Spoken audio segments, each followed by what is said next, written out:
The hitman rips off the rich woman's coat, looking to play a twisted game. She goes right along with it and lies on the bed, lets him tie up her arms and legs, even complains the ropes aren't tight enough. She has no idea he's an actual killer. Not until he pulls out pufferfish toxin does she realize she's in real danger. She tries to scream but her mouth gets covered. The toxin is injected without mercy. It paralyzes the entire body, but leaves the mind fully conscious. The killer loves watching his targets stare back at him in total despair while he works. He makes loud noise on purpose. The bodyguard outside doesn't want to interrupt the boss fun, so he stays put. The killer gets off on that rush of almost getting caught. By the time the bodyguard senses something is wrong, the woman is already gone. Police find a painting left behind at the scene. The chief studies it closely and realizes the killer hid the next target's identity inside the artwork. A straight-up taunt. Police rush to the target's company, but get stopped by security on the ground floor. The guard is cocky enough to think no one can break in. Then the building alarm goes off. Water pressure in the pipes is dropping fast. The killer is climbing through the plumbing from inside. Security teams up with the officers and heads upstairs,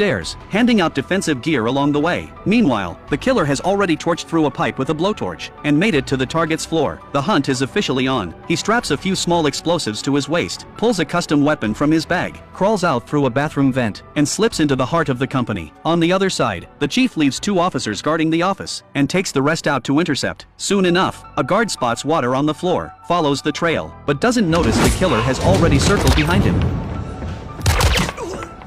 The sounds of a struggle get everyone's attention. The boss slams the emergency switch. Heavy steel plates drop from the ceiling, sealing the office shut like a vault. When the chief finds the guard down, he figures the killer is already heading for the office and takes a shortcut to cut him off. The killer reaches the door ready to charge in, but finds the entrance sealed with steel. He turns to bail, but the chief is right there, caught red-handed. The chief shouts at him to surrender. The killer raises both hands, but refuses to drop his weapon. Just as the chief is about to lose patience, he slowly places his gear on the table, then seizes the moment and tosses a small black device from his waist at the chief and takes off. The chief fires back but misses.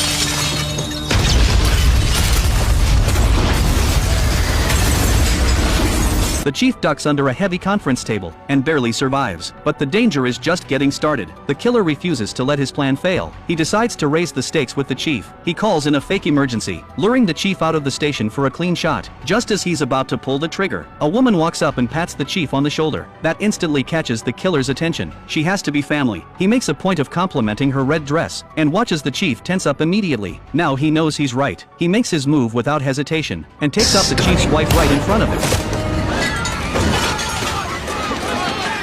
At the funeral, the chief swears he won't stop until the killer is caught, not knowing the killer is parked just down the road, savoring every second of the chief's pain while sketching his portrait on a piece of paper.